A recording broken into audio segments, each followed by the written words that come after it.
Bulletin का बाकायदा आगाज करेंगे। सबसे पहले आपको बताएं, कराची में लॉकडाउन के दौरान भी घरों में अफ्तार का भरपूर एहतमाम किया गया। दस्तरखानों पर समोसे, पकोड़े, फ्रूट चाट समेत मजे मजे के पकवान सज गए। इसी हवाले से बताएंगी मानिया शकील। जी मानिया। शहर भर में लॉकडाउन की सूरत हाल तो है, लेकिन घरों में दस्तरखान तो ज़रूर सजे हैं क्योंकि अफ्तार का वक्त है। और जो है हम देख सकते हैं कि जो रमज़ानुल मुबारक का क्योंकि महीना है और अफ्तार के एहतमाम ना हो और कोई दस्तरखान ऐसा नहीं होता जो जिन लोगों की कोशिशें ऐसी होती है कि दस्तरखान सजाया जाए अफ्तार के लिए ख़ास तौर पर एहतमाम किया जाए। खातून खाना यहाँ मौजूद हैं, जैसे कि बच्चों के लिए बाहर की फ्रूट क्रीम ज़्यादा शौक़ से खाते हैं, मैक्रोनी ज़्यादा शौक़ से खाते हैं, या समोसे रोल वगैरह बच्चे ऐसी चीज़ें ज़्यादा शौक़ से खाते हैं। लेकिन आजकल हमें सारा कुछ घर में ही सब अरेंज करना पड़ता है। इस अफ्तार के टाइम तो लोगों की यही फरमाइशें होती हैं कि कुछ अच्छा सा स्पाइसी मिल जाए खाने को, जैसे चटपटा मिल जाए, रोल मिल जाए, समोसे मिल जाएँ, पकोड़े मिल जाएँ। तो पता है आपको तो कि अफ्तार के टाइम पे इनको पकोड़े वगैरह लाजमी चाहिए होते हैं। तो बस इसी तैयारी में पूरा दिन गुजर जाता है। और अल्लाह का शुक्र है कि थोड़ी बहुत दुकानें तो बाहर की खुल रही हैं, तो वहाँ से यही सामान वगैरह जो होता है वो मंगवा लेते हैं। जी बिल्कुल, सामान थोड़ा बहुत बाहर से, क्योंकि जो है जब लॉकडाउन नहीं होता, दोपहर में जिस भी लॉकडाउन होता है तो सामान मैसर आ जाता है। घर में खूब तैयारियाँ की जा रही हैं, चटपटे पकवान बनाए जा रहे हैं, मैक्रोनीज तैयार हुई हुई हैं, गर्म गर्म पकवान है। अफ्तार का जो है वो पूरा एहतमाम है और जो है इस अफ्तार से भी लुत्फ़ अंदोज़ हुआ जा रहा है। जी आपको बताएं कि शेख रशीद के बयान पर मुस्लिम लीग नून के रहनुमा राना सनाउल्लाह और तलाल चौधरी ने इसके दावे को बेबुनियाद करार दे दिया है। राना सनाउल्लाह कहते हैं कि 18वीं तरमीम पर हुकूमत के किसी वजीर या नुमाइंदे से बात नहीं हुई है, जबकि तलाल चौधरी का कहना है कि ये सिर्फ झूठ बेचते हैं। रमजान में ऐसे लोगों के इंटरव्यू बंद होने चाहिए। बिल्कुल बेपर्की उड़ाता है, इसे कोई पता नहीं होता ना गवर्नमेंट की किसी बात का, ना किसी अदारे की किसी बात का। कतई तौर पे पाकिस्तान मुस्लिम लीग नून की 18वीं तरमीम पे गवर्नमेंट के किसी मिनिस्टर से या गवर्नमेंट के किसी ऑफिसर से कभी ना बात हुई है, ना ही गवर्नमेंट ने हमारे साथ कोई इस किस्म की बात करने की कोशिश की है या इस किस्म की कोई जो है वो मामला हुआ है। शेख रशीद अहमद की जानिब से नया दावा सामने आया है। वो कहते हैं कि 18वीं तरमीम के खात्मे पर नून लीग से बात हो रही है। नवाज शरीफ और मरियम नवाज पर मुकदमात ख़त्म करने पर तरमीम पर हिमायत मिल सकती है और असद उमर की अहम नून लीगी रहनुमाओं से बात हुई है। इसी हवाले से बात करेंगे। Editor in chief Naveed Chaudhry साहब हमारे साथ मौजूद हैं। नवीद साहब, शेख रशीद की पेश गोइयाँ अक्सर सामने आती हैं और एक नया दावा सामने आया है जिसमें उन्होंने 18वीं तरमीम के हवाले से ये दावा किया है कि नून लीग की हिमायत उसमें हासिल हो सकती है। क्या कहेंगे आप इस पर? बहुत शुक्रिया। सबसे पहले तो हमें देखना होगा कि ये शेख रशीद साहब ने खुद इंकशाफ किया है या इससे पहले भी ये चीज़ सामने आ चुकी है। तो आज सुबह के अखबारात में, एक बड़े अंग्रेजी अखबार में, एक उर्दू अखबार में ये खबर शाया हो चुकी है कि कुछ ऐसी बात चल रही है कि 18वीं तरमीम के इस जो है वो नैब कवानीन को कुछ अमेंड किया जाएगा। फिर उससे जो साबिक वज़ीर आज़म है नवाज शरीफ साहब, उनकी जो सुप्रीम कोर्ट से नाअहली हुई थी उसको भी ख़त्म कर दिया जाएगा। उसके सिले के तौर पर वो कुछ ऐसा ताउन करेंगे जिसमें वफाक को या मुक़तदरा को जो मुश्किलात दरपेश हैं 18वीं तरमीम होने के बाद, बिलखुसूस फाइनेंस के मामले पर, क्योंकि ये बार बार कहा जा रहा है कि वफाक उसके बाद कंगाल हो गया है, बहाने मुख्तलिफ रखे जा रहे हैं, लेकिन मेन मसला फाइनेंस का ही है। तो ये कहा जा रहा है कि वो उसके हवाले से ताउन करेंगे। तो खबर तो ये सुबह शाया हो गई थी। शेख रशीद साहब चूँकि वजीर हैं और उन्होंने ये बात कही है और हुकूमत की तर्जुमानी करते हुए कही है, इसको ऐसे ही लिया जाना चाहिए। अगर इसकी हुकूमत की जानिब से बाकायदा तरतीब नहीं आती तो ये समझा जा सकता है कि हुकूमत ही कहलवाना चाह रही है। और शेख रशीद साहब तो खुद को बड़े फख्र से बताते हैं कि वो पिंडी वालों के आदमी हैं और जाहिर है खबर भी सुबह छपी है, फिर शेख रशीद साहब का बयान दिया गया, ये उसकी तस्दीक हो गई है। ठीक है नवीद साहब, उन्होंने शेख रशीद साहब ने जब वो इंटरव्यू उन्होंने दिया तो ये भी कहा कि असद उमर के इस हवाले से नून लीग के रहनुमाओं से मुलाकात हो रही है। तो मैं आपसे ये जानना चाहूँगी कि विफाक की जानिब से और जो हुकूमती वज़रा हैं उनकी जानिब से बारहा ये बयान सामने आया कि डील नहीं हम करेंगे, लेकिन अगर इस तरह की बात हो रही है तो डील तो फिर विफाक ही कर रही है। जी बिल्कुल, डील वाली बात है, 100% है, डील भी है, एनआर होती है, जो मर्जी से आप कह लें। उस खबर के मुताबिक मैं आपको बताता चलूं कि लाहौर में एक बहुत बड़े सनतकार के घर पर ये इजलास हुआ है, जिसमें पीटीआई के लोग भी आए हैं, जिसमें मुस्लिम लीग नवाज के लोग भी हैं, मरकजी क़यादत, उनकी जो मेन स्ट्रीम लीडरशिप है दोनों तरफ से आई है।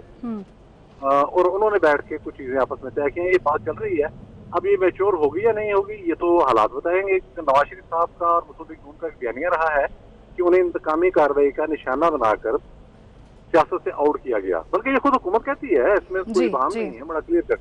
और अब अगर वो कोई समझौता ऐसा करते हैं, एक ऐसी अहम तरमीम जो सूबों की खुद मुख्तारी के हवाले से एक संग मील की हैसियत रखती है, और इसके पास होने पर जब ये मंजूर हुई कौमी असम्बली से, पार्लियामेंट से, तो बड़े उस वक्त क्रोफर के साथ बताया गया था कि जमहूरियत मजबूत होगी। जो आइन की स्पिरिट है जिसके तहत इख्तियारात नीचे मुंतकिल किए जाने हैं, सूबाई खुद मुख्तारी दी जानी है, उसके तहत ये तरमीम अमल में आई थी। और इसको बहुत बड़ा कारनामा सारी पॉलिटिकल पार्टीज कहती रही हैं, लेकिन तमाम पॉलिटिकल पार्टी। जी ठीक है, नवीद साहब हमारे साथ मौजूद रहेगा, हमें ज्वाइन किया सीनियर तज्ज़ियाकार सलीम बुखारी साहब ने। सलीम साहब, शेख रशीद अहमद की जानिब से एक नया दावा सामने आया है। पेशीन गोया तो वो काफ़ी करते रहते हैं, लेकिन 18वीं तरमीम के हवाले से उन्होंने एक निजी टीवी चैनल में इंटरव्यू दिया है जिसमें उनका कहना था कि नून लीग से बातचीत चल रही है और नून लीग जो है वो हिमायत कर देगी, जबकि राना सनाउल्लाह और तलाल चौधरी से इस हवाले से हमारी बात हुई तो उन्होंने उनके दावे की तरदीद की है। आप क्या कहेंगे इस पर? बहुत शुक्रिया आपका। पहली बात तो ये है कि नवीद चौधरी साहब ने काफ़ी इसकी समिंग अप कर दी है, थोड़ी बहुत गुंजाइश जो है मैं कोशिश करता हूँ उस पर बात करने की। देखिए, अगर तो शेख रशीद साहब के जरिए बात आई होती तो मैं इसको बहुत सीरियसली बिल्कुल नहीं लेता, इसलिए कि वो तो छक्के मारने के और मुख्तलिफ किस्म के दरफुंतरियाँ छोड़ने के बादशाह हैं। लेकिन चूंकि असद उमर ने भी अपने एक टीवी इंटरव्यू में इसी किस्म की बात की है कि जी हम ओपन करने जा रहे हैं इसको 18वीं तरमीम को, और ये 18वीं तरमीम की दरफुंतरी जो है ये अभी ताज़ी नहीं है, ये बहुत पहले की है। मैंने एक टीवी प्रोग्राम में इसका तज़किरा भी किया है कि असल में देखना ये है कि कौन चाहता है कि ये 18वीं तरमीम जो है इसको अंडू किया जाए। ये यकीनी तौर पे वो कुव्वतें चाहती हैं जिनका ख्याल है कि सेंटर जो है अब बहुत वीक हो गया है, फेडरेशन के पास कुछ नहीं रह गया है, सब सूबों को चला गया है, रिसोर्सेज भी उनको चले गए हैं, इख्तियारात भी उनको चले गए हैं, और हम सिर्फ बस एक 42% के बजट को इधर उधर करने के लिए रह गए हैं। तो ये सोच जो है ये कहीं और से आई है और किसी और का कोई और इसका जो है ऑथर है। दूसरी बात यह है कि अगर अब इमरान खान साहब नून लीग के साथ बैठ के इस पर कोई बार्गेनिंग कर रहे हैं, कोई एनआरओ कर रहे हैं, तो ये मुझे समझ में नहीं आ रही अभी तक कि शर्म से डूब किसे मरना चाहिए। उनको जो नारा लगाते थे कि हम एनआरओ कभी नहीं करेंगे, या उनसे जो कुव्वतें अब इस पर मजबूर कर रही हैं, मुझे इस बात की समझ बिल्कुल नहीं आती। होगा जरूर ये 18वीं तरमीम के साथ पंगा जरूर होना है, इसके बारे में मुझे कोई इबाम नहीं है, लेकिन वो किस कीमत पर होगा। क्या नवाज शरीफ के खिलाफ तमाम सजाएं माफ करने के बाद कोई फेस रह जाएगा पीटीआई के पास हुकूमत करने का, या कोई मॉरल पोजीशन रह जाएगी उनकी? ये किसको बेवकूफ बना रहे हैं? मेरे ख्याल से अवाम को इतना फॉर ग्रांटेड लेना कि इनके साथ जो मर्जी आप कर लेंगे सब कुछ बर्दाश्त करके रह जाएंगे, मेरे ख्याल से ये बहुत बड़ी गलती होगी। 18वीं तरमीम को छेड़ने के हवाले से एक वार्निंग मैंने पहले भी दी है, फिर दे रहा हूँ आपके इस प्रोग्राम से कि 1970 में अगर पार्लियामेंट का मुश्तरका इजलास ढाका में हो गया होता तो शायद ईस्ट पाकिस्तान जुदा ना होता। बिलावल की कल की प्रेस कॉन्फ्रेंस जो है उसके अंदर इंडिकेटर्स हैं, बलूचिस्तान से जो आवाजें उठ रही हैं उसमें इंडिकेटर्स हैं, और अब अगर आप 18वीं तरमीम छेड़ेंगे तो गॉड ब्लेस दिस कंट्री, मेरे मुंह में खाक। मैं कुछ ऐसा कहना नहीं चाहता, लेकिन ये इरादे जो मुझे नजर आ रहे हैं ये तबाही की तरफ इशारा कर रहे हैं। खुदा करे कि ऐसी कुव्वतें जो भी हैं उनको चाहिए कि वो अकल के नाखुन लें और इस कॉन्स्टिट्यूशन के साथ खिलवाड़ करने की कोशिश ना करें। ठीक है, सलीम बुखारी सीनियर तज्ज़ियाकार हमारे साथ मौजूद थे, आपका भी शुक्रिया। Editor in chief Naveed Chaudhry साहब हमारे साथ मौजूद थे, आपका भी शुक्रिया। वज़ीर-ए-आज़म इमरान खान ने फिर बड़ा दावा कर दिया। कहते हैं कि इस वक्त बरसगीर में सबसे कम पेट्रोल की कीमत पाकिस्तान में है। कीमतों में कमी से अवाम को रिलीफ देने की कोशिश कर रहे हैं। डीजल और ये केरोसिन ऑयल की जो हमने कीमतें कम की हैं, ये इस वक्त हम सारे बड़े सगीर के अंदर सबसे कम पेट्रोल और डीजल की कीमत पाकिस्तान में। जो भी बेरोजगार है, हम आज आपके सामने एक वेबसाइट अनाउंस कर रहे हैं, एक वेबसाइट, इसके ऊपर आप कोई भी रजिस्टर कर सकते थे। लोगों ने आज तक मुझे पैसे ये फंड में, prime minister corona relief fund में पैसे दिए, मैं आपका सबका शुक्रिया अदा करना चाहता हूँ। जो भी आप पैसा दे रहे हैं ये सारा ट्रांसपेरेंट तरीके से ये आपके सामने बताया जाएगा ये किधर खर्च किया गया, ये खुद मैं इसको मॉनिटर कर रहा हूँ। जो भी आप पैसा देंगे इस फंड के अंदर, इसका 4 गुना पैसा इससे ज्यादा गवर्नमेंट देगी इस फंड को। यानी कि 1 रुपये अगर आप देंगे तो 4 रुपए गवर्नमेंट देगी इस फंड के अंदर, जो कि ये जाएगा इन लोगों को जो बेरोजगार हुए। वफाकी वजीर बराए आबी वसाइल फैसल वाबडा का कहना है कि वफाक से इस्तीफा मांगने वालों को शर्म आनी चाहिए। लाखों अफराद को राशन देने के दावे कहाँ गए? इस्तीफा मांगने वाले सोचें कि 18वीं तरमीम में तरमीम हो सकती हैं, गवर्नर राज भी लग सकता है। आबी वसाइल सिंध हुकूमत पर फिर चढ़ दौड़े, कहा कोरोना से निपटने के लिए सिंध में गवर्नर राज लगाने की जरूरत है, 18वीं तरमीम में तरमीम हो सकती हैं। आप नाअहल हैं और आप नाकाम हो चुके हैं और आप वफाक की तरफ देखना चाहते हैं तो इस्तीफे से ज्यादा बेहतर था कि आप ये कहते तो ये मशवरा दे दो, समझ आती। अरबों रुपए की लाखों टन गंदुम चोरी की गई। लाड़काना और दीगर शहरों की तरह हम कराची को उजड़ने नहीं देंगे। भाई आप गंदुम की लाखों बोरियां तक चुरा जाते हैं, आप जमीनें, दरख्त, बिल्डिंगें उठा जाते हैं, आपके हाथ में क्या चीज है? आपने जो लाड़काना का हाल किया है और जो बाकी नवाबशाह का हाल किया है, आप एक्सपेक्ट करते हैं कि हम कराची को भी आपके तवस्सुस से मोंजोदाड़ो बनने देंगे? नहीं बनने देंगे हम। फैसल वाबडा ने मजीद कहा पंजाब में स्मार्ट लॉकडाउन नहीं तो कम से कम चोरी चकारी भी नहीं है। 35 साल से खिदमत करने वाले आज कहीं भी नजर नहीं आ रहे। वज़ीर तालीम सिंध सईद गनी की 18वीं तरमीम के मामले पर वफाक हुकूमत पर शदीद तनकीद। कहते हैं जिनकी हुकूमत 3 सीटों की है वो 18वीं तरमीम खत्म करने की बात करते हैं। ये लोग संजीदा मामले पर कौम को तकसीम कर रहे हैं। कराची में प्रेस कॉन्फ्रेंस में सईद गनी का कहना था अब शहबाज गिल और फैसल वाडा जैसे लोग हमें 18वीं तरमीम का बताएंगे। अपनी वजारत अज़मा जो है वो 2-3 सीटों पे खड़ी है इनकी। यहाँ आ गए कि 18वीं तरमीम पे बात करें, कल वो टीवी पे करें। अब तो जो बात की गई है 18वीं तरमीम को देखने की जरूरत है। भाई तुम होते कौन हो देखने वाले? तुम्हारी हैसियत क्या है? तुम्हारी औकात क्या है? मुझे बताएं तो सही ना कि इनके पास अगर इनको ये सारे ना हो इधर उधर के तो ये मांगे तांगे की हुकूमत तो 2 महीने नहीं चलने वाली थी इनकी। किस तरह से ये पकड़ तकड़ करके इनकी हुकूमत चला रहे हैं, खींच खांच के चल रही है हुकूमत। तो मैं ये समझता हूं कि इनको चले अपना एहसास नहीं है ना करें, गंद फैलाने की आदतें फैलाते रहें, लेकिन कम से कम जिसमें इंसानियत थोड़ी बहुत होती है वो इस बात का एहसास कर लेता है कि जो इस वक्त सूरत हाल है उससे इस मुल्क के लोगों की जानों को खतरा है। गिल बताएगा हमें 18वीं तरमीम क्या है, पीपल्स पार्टी को बताएगा। फैसल वाबडा बताएगा पीपल्स पार्टी को 18वीं तरमीम क्या है। अली जैदी बताएगा हमें कि 18वीं तरमीम क्या है। इमरान खान हमें बताएगा कि 18वीं तरमीम क्या है और आइन क्या है। मदद आती है। वज़ीर इत्तलात सिंध नासिर हुसैन शाह की वज़ीर आज़म और वफाकी हुकूमत पर तनकीद। कहते हैं वज़ीर आज़म का लॉकडाउन से मुतालिक दोहरा मेयार है। वफाकी हुकूमत का रवैया गैर संजीदा है। इसकी नाअहली की वजह से लॉकडाउन पर अमल नहीं हो सका। कराची में मीडिया ब्रीफिंग में कहा वफाकी हुकूमत ताजरों को कारोबार खोलने के लिए उकसा रही है, जबकि बिलावल भुट्टो ने हकाइक बयान किए। उन्होंने सिर्फ सिंध की नहीं पूरे पाकिस्तान की बात की। ये मैं आपको अर्ज करूं कि चेयरमैन बिलावल भुट्टो जरदारी साहब ने जो कहा कि इमरान खान साहब कंटेनर से उतर आए तो उन्होंने बिल्कुल सही कहा।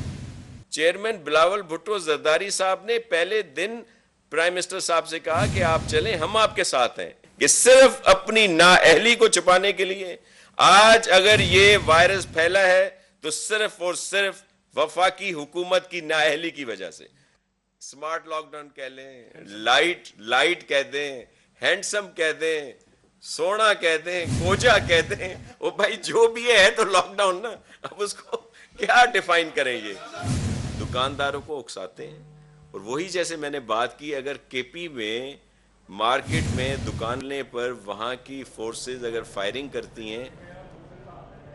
Lahore chamber of commerce and industry के सदर इरफान इकबाल शेख ने कहा है कि 9 मई तक दुकानें ना खुली तो शहर भर के ताजर खुद मार्केट्स खोल देंगे। लाहौर चैम्बर ताजरों के साथ है। ये ऐलान उन्होंने लाहौर भर की मार्केट्स के अहदेदारों से मुशावरत के बाद प्रेस कॉन्फ्रेंस में की। जो मुझे जो सूरत हाल नजर आ रही है वो ये होगा कि लोग फिर अज खुद दुकानें खोलने पर मजबूर हो जाएंगे, और क्योंकि वो माशी तौर पर हकीकतन दिवालियापन के धाने पर खड़े हो चुके हुए हैं। गवर्नमेंट को भी चाहिए कि इसके ऊपर फौरी तौर पर अमल दरामद करवाए और मार्केटें खोलने की इजाज़त दे ताकि लोग कारोबार कर सकें। और जैसे आपने पहले भी बताया कि बेशुमार मार्केट्स ऐसी हैं जो सीजनल हैं, और ये ना हो कि वो ज़कात देने वाले जो ना वो ज़कात लेने वाले बन जाएं, और इस मामला को बहुत सीरियसली अब लेना पड़ेगा। अगर ये मामला कंट्रोल नहीं होंगे तो चीज़ें आगे नहीं चल सकेंगी। लाहौर एक्सप्रेस सेंटर के फील्ड हॉस्पिटल में कोरोना के मरीजों की शिकायत का अजाला न हो सका। नाकिस इंतजामात पर कोरोना के मरीजों ने दूसरे रोज भी एहतजाज किया। वजीर आला का नोटिस लेना भी बेकार गया। इसी हवाले से वसीम अहमद की रिपोर्ट देखिए।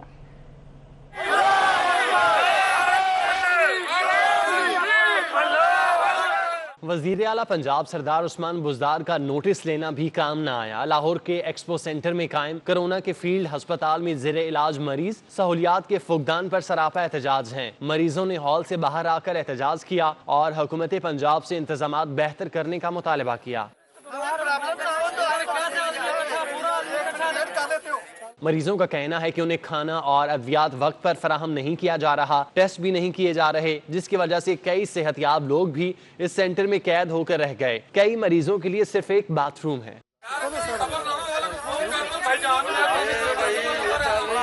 एक मरीज का कहना था कि उसे असद कैसर और दीगर बड़े लोगों की तरह घर में आइसोलेट किया जाए। अगर स्पीकर पाकिस्तान हो सकते हैं, अपने घर में हो सकते हैं, हम भी हो सकते हैं। वज़ीर आला उस्मान बुज़दार ने फील्ड अस्पताल में सहूलियात के फुकदान का नोटिस लेकर जिम्मेदारों के खिलाफ कार्रवाई का हुक्म दिया था, लेकिन मरीज आज भी सहूलियात के फुकदान और इंतजामिया की जानिब से मुनासिब तवज्जो न दिए जाने का शिकवा करते रहे। गुजरांवाला में आंधी और बारिश ने ज़िला इंतजामिया की कारकर्दगी का पोल दिया। कोरोना के मरीजों के लिए बनाए गए फील्ड अस्पताल का फर्नीचर और तिब्बी आलात टूट गए। मरीजों ने भागकर जान बचाई। तफसीलात के लिए ये रिपोर्ट देखिए। गुजरांवाला में कोरोना के मरीजों के लिए बनाया गया फील्ड अस्पताल पहली आंधी और बारिश ही बर्दाश्त न कर सका। आंधी और बारिश ने फील्ड अस्पताल में तबाही मचा दी। आंधी चली तो अस्पताल का फर्नीचर और तिब्बी आलात टूट गए। बारिश बरसी तो अस्पताल में बिजली का निजाम जवाब दे गया। लाखों रुपए की लागत से बनाया गया फील्ड अस्पताल देखते देखते उजड़ गया। आंधी से अस्पताल में टूट फूट शुरू हुई तो ज़ेरे इलाज कोरोना के मरीजों ने भागकर जान बचाई। आंधी और बारिश से होने वाली तबाही पर अमला अपनी मदद आप के तहत काबू पाने की कोशिश करता रहा। सामने आने वाली वीडियो में अमले को दोबारा सामान को ठीक करने की कोशिश करते देखा जा सकता है। कोरोना के मरीजों के लिए फील्ड अस्पताल बनाते वक्त जिला इंतजामिया ने हिफाजती पहलुओं को किस हद तक मद्देनजर रखा, इसका पोल एक आंधी और बारिश ने ही खोल दिया। शहीद की जो मौत है वो कौम की हयात है। पाक फौज के लाखों जवानों ने मुल्क के लिए अपनी जान का नजराना पेश किया। 24 न्यूज़ की तरफ से शहदा को सलाम। आज के शहदा से मुतालिक ये रिपोर्ट देखिए। वतन की सरहदों अवाम के जानो माल के तहफ़्फ़ुज़ के लिए आज तक पाक फौज के कई जवान जानों का नजराना पेश कर चुके हैं। वतन पर जान कुर्बान करने वालों में तलागंग का शहीद जाबिर हुसैन भी शामिल है। पाक फौज के शहीद सिपाही जाबिर हुसैन की आज 40वीं बरसी उनके आबाई इलाके संगवाला में मनाई जा रही है। उन्होंने 1980 में कश्मीर के मकाम पर दुश्मनों से लड़ते जामे शहादत नोश किया। हमारा एक ही मामू था, हम अपने मामू से बड़ी मोहब्बत करते थे। वो जब भी छुट्टी आते थे तो उनकी एक ही ख्वाहिश होती थी कि मैं वतन की खातिर शहीद हो जाऊं। आखिरकार उन्हें 1980 में ये मकाम हासिल हो गया और वो शहादत की मौत नसीब हुई। शहादत का रुतबा पाने वालों में सरगोदा के जफरुल्लाह ने भी अपना नाम लिखवाया। पाक फौज के शहीद हवालदार जफरुल्लाह की आज 30वीं बरसी मनाई जा रही है। शहीद जफरुल्लाह खान ने 2 मई 1990 को सियाचिन के मकाम पर शहादत का रुतबा पाया। मुझे फ़ख्र है अपने दादा पर, अपने अब्बू पर, जो कौम के लिए शहीद हुए। अगर मेरी भी कहीं ज़रूरत पड़ी मेरे बेटे की, इंशाअल्लाह हम फौज के लिए हाजिर हैं, यकदम हाजिर हैं। वतन पर जान कुर्बान करने वाले अपने इन हीरोज को कौम कभी भूल नहीं सकती। उनकी ये कुर्बानियां ता क़यामत याद रखी जाएंगी। अमेरिका में फंसे पाकिस्तानियों के लिए अच्छी खबर है। PIA ने अमेरिका के लिए बराह रास्त परवाजों की प्लानिंग शुरू कर दी। पहली परवाज 7 मई को इस्लामाबाद से वाशिंगटन रवाना होगी, जो अमेरिका से 300 से ज्यादा पाकिस्तानियों को वतन वापस लाएगी। इसे पर बात करेंगे अपने नुमाइंदे समर अब्बास से। समर अब्बास बताएगा किस तरह के इकदाम किए जा रहे हैं। हाँ जी बिल्कुल, देखें इस हवाले से जो अमेरिका में फंसे पाकिस्तानी हैं उनके लिए बिल्कुल अच्छी खबर है कि PIA ने अमेरिका के लिए बराह रास्त परवाज़ों की प्लानिंग शुरू कर दी है। पहली परवाज़ 7 मई को इस्लामाबाद से वाशिंगटन रवाना होगी। ये PIA का Boeing 777 त्यारा है जो कि अमेरिका के लिए रवाना होगा। यहाँ से ये खाली त्यारा जाएगा, जबकि 300 से ज्यादा हम वतनों को वाशिंगटन से लेकर ये इस्लामाबाद। बहुत शुक्रिया आपका। बहुत शुक्रिया हैदर आपका भी। इस बुलेटिन से इतना ही।